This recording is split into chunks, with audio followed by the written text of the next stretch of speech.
जय हिंद दोस्तों। देश में अब ऐसा एक नियम आने वाला है, ऐसा कानून आ रहा है कि कोई भी व्यक्ति अब अपनी प्रॉपर्टी को नहीं छुपा पाएगा, अपने जमीन जायदाद को नहीं छुपा पाएगा, सब कुछ पारदर्शी रहेगा।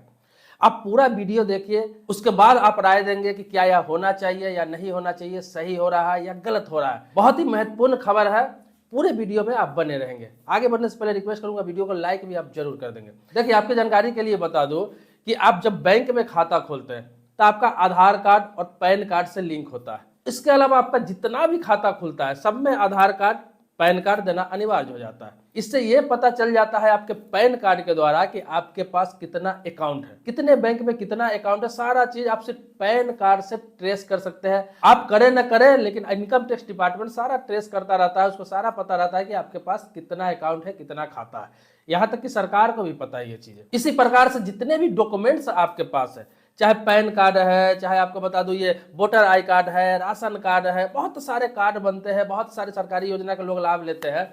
बिना आधार कार्ड के आपको नहीं मिलता है, बिना आधार कार्ड के नहीं बनता है। उससे यह पता चलता है कि आपका ये चीज बना हुआ है, दोबारा आपका नहीं बनेगा।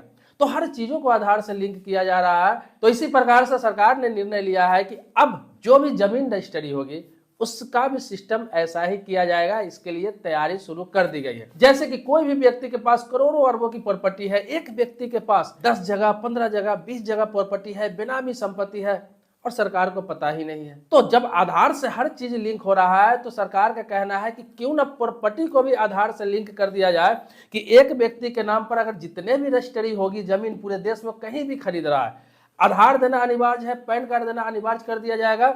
और उसमें क्या होगा कि उससे पता चलेगा आधार कार्ड और पैन कार्ड के द्वारा कि एक व्यक्ति के नाम पर कहां कहां कितनी कितनी प्रॉपर्टी है, कौन सा प्रॉपर्टी कितना कीमत का है, कितना वैल्यू का है, सब कुछ पता चल जाएगा। क्योंकि देखते होंगे सरकारी मुलाजिम जो होता है, सरकारी दफ्तर में जो लोग काम करते हैं, या फिर जो बिजनेसमैन है, या फिर कोई पॉलिटिशियन है, उन लोगों का जो इनकम रहता है, इनकम से 100 गुना 200 गुना 300 गुना ज्यादा की उनके पास प्रॉपर्टी रहती है। पता चलता है कि कोई सरकारी नौकरी वाला के सैलरी 50,000 है और साल में वो 5 करोड़ का प्रॉपर्टी खरीद रहा है।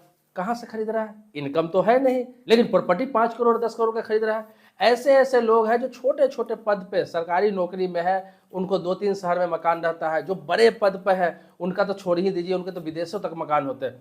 तो इसी को लेकर यह निर्णय लिया गया। अब आपको बता दूं कि यह शुरुआत कहां से हुआ है, कैसे हो रहा है। तो आपको बता दूं, उत्तर प्रदेश के मुख्यमंत्री योगी आदित्यनाथ ने वहां तो लागू ही कर दिया उत्तर प्रदेश में कि अब बिना आधार कार्ड का आपका कोई भी जमीन रजिस्ट्री नहीं होगा।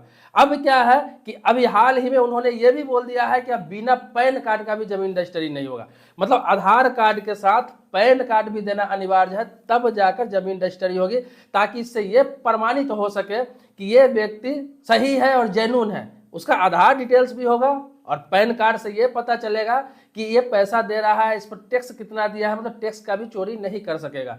ये इसलिए किया गया है कि उत्तर प्रदेश के मुख्यमंत्री योगी आदित्यनाथ का कहना है कि जो उत्तर प्रदेश से लगा हुआ सीमावर्ती इलाका है, नेपाल का सीमावर्ती इलाका जो है, वहां पर बहुत सारे भवन बन रहे हैं, बहुत सारे बिल्डिंग बन रहे हैं, बहुत सारे फ्लैट बन रहे हैं और बहुत सारे ऐसे जमीन है जिसका खरीद फरोख्त लगातार हो रहा है, लगातार वहां पे बहुत सारी रजिस्ट्रियां हो रही है। तो इसमें पता नहीं चल पा रहा है कि ये लोग कहाँ के रहने वाले हैं, कौन है, और ये लोग जो पैसा ला रहे हैं वो कहाँ से ला रहे हैं, कहीं काला धन को सफेद धन तो नहीं किया जा रहा है। इसीलिए दोनों चीज अनिवार्य किया गया है कि आधार कार्ड भी देना पड़ेगा, इससे यह पता चलेगा कि ये व्यक्ति कहाँ का है।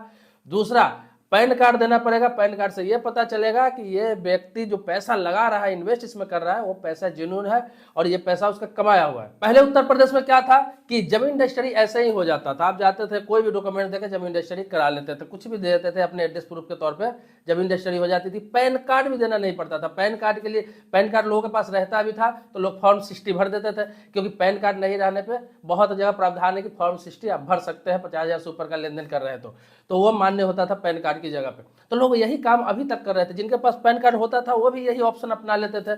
लेकिन अब सरकार ने कहा कि नहीं, अगर नहीं है पैन कार्ड तो आप बनवाइए, बनवाना पड़ेगा, तभी जाके आपकी जमीन रजिस्ट्री होगी। तो ये उत्तर प्रदेश में तो पूर्ण रूप से लागू हो गया कि आधार और पैन कार्ड आपके पास है तभी अब से जमीन रजिस्ट्री होगी। ये चीज समझ लीजिए अगर उत्तर प्रदेश के रहने वाले तो। अब इस पर कई राज्य विचार कर रहे हैं, कई राज्यों ने यह कहा है कि अब धीरे धीरे हर राज्यों में ये लागू किया जाएगा, राज्य सरकार। और आने वाले समय में केंद्र सरकार भी इस पर विचार कर रही है कि क्यों ना राष्ट्रीय स्तर पर इस चीजों को लागू किया जाए, ताकि पता चल सके कि किस व्यक्ति के पास कितना प्रॉपर्टी है। तो ये बहुत जल्द आपको देखने को मिलेगा, बहुत जल्द सुनने को मिलेगा। अभी आपको पता ही है कि अभी हाल ही में जनगणना वगैरह होने वाला है, एनपीआर वगैरह होने वाला है अभी 1 साल के अंदर ही। तो अगला कदम सरकार का यही हो सकता है, होने वाला है कि अब आपका जो जमीन है, खरीदने वाला हो या बेचने वाला हो, आपका बिना आधार कार्ड का, बिना पैन कार्ड का आपकी जमीन खरीद बिक्री नहीं होगी। और इससे सब चीज पारदर्शी भी रहेगी। इससे फायदा ये होगा कि अवैध जमीन के भी खरीद बिक्री रुकेगी, अवैध पैसा भी लोग लगाने से बचेंगे, किस व्यक्ति का कितना प्रॉपर्टी है ये भी पता चलेगा, सारे चीज ऑनलाइन रहेंगे। तो ये क्या, जमीनी विवाद भी थोड़ा कम होगा। तो ये जो सरकार का निर्णय है ना, ये जनहित में है। बाकी आपका इसमें क्या कहना है, क्या यह होना चाहिए, क्या यह जरूरी है, या फिर ऐसा नहीं होना चाहिए, प्रॉपर्टी को गुप्त ही रहने देना चाहिए क्योंकि यह पर्सनल मामला होता है। आपका क्या राय है, क्या सुझाव है, कमेंट बॉक्स में लिखे। बाकी अगर किसी टॉपिक पर वीडियो चाहिए वो भी कमेंट बॉक्स में आप लिखे। सब्सक्राइबर नहीं है तो चैनल को सब्सक्राइब कर ले, सब्सक्राइबर है तो इसके लिए आभारी हूँ आपका। नेक्स्ट वीडियो में मिलते हैं ऐसे ही कुछ नए मुद्दे के साथ। तब तक के लिए शुक्रिया, धन्यवाद, जय हिंद दोस्तों।